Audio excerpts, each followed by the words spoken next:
Who are we and what are we about? That's the whole purpose of this video for you today. I had all of that information available on the website in a written format, and I decided to be a lot less time consuming and more integrated if I had a video for you to watch. A little bit about me and my background. I grew up in a farming community, and we always had dogs around. Everybody in the family had dogs, but dogs were just kind of property maintenance to run off the coyotes and keep an eye on the property itself. Dogs didn't really have a lot of utilitarian purpose. I had my own dog when I was very young, and it was a horrible experience. She was a Jack Russell Terrier Border Collie cross, and I did not have any guidance. She was solely my dog, and it was a horrible experience. She didn't listen. She ran away all the time. Not listening means there was no recall, so I ended up chasing her around all of the time. She had problems with nipping and chasing cars, and it was just a really bad experience. Sometimes it was kind of scary because she was a high drive breed, and I was, probably only 8, 9, 10 years old at that time.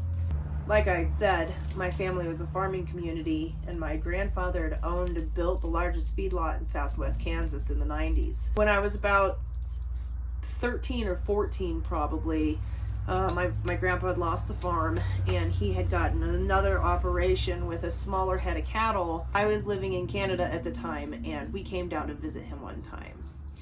And running his small head of cattle, it was a smaller operation, so he had fewer employees and everything. But one of the things that he had done this time differently than before was he had some cow dogs. He had this one cow dog in particular. I couldn't tell you what breed it was. I didn't ever get informed of what it was. But his name was Rip.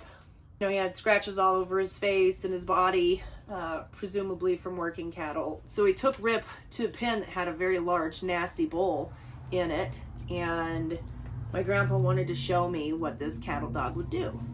And it was the coolest thing in the world, because he just simply whistled, and the dog went into the pen, and within 30 seconds that bull was in the corner. The dog had him 100% subdued, no contact to the bull really. Then my grandpa whistled and Rip came out of the pen, and my mind was blown.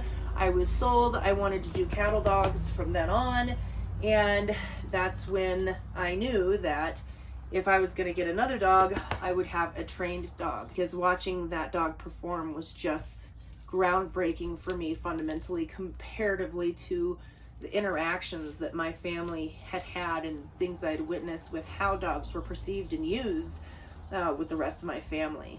And so that's why I ended up getting into canine work.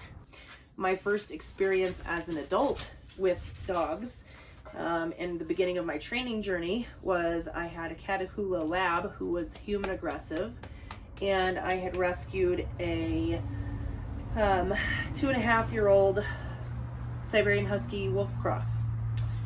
On paper it was Siberian Husky White German Shepherd, but I believe that there was Wolf because there was just too much. Might have been low content. I never had it tested. It didn't matter. But he had some issues with different things, not so much people, but he did have issues with other dogs, and he was very dominant, as could be expected. And so coming from Canada, I'd moved back down to the States in 2009, and I began to do my own training with the human aggression and the dog aggression.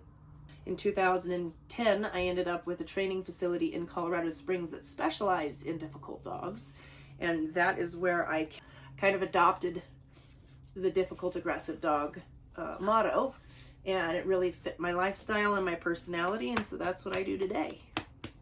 Thanks for watching.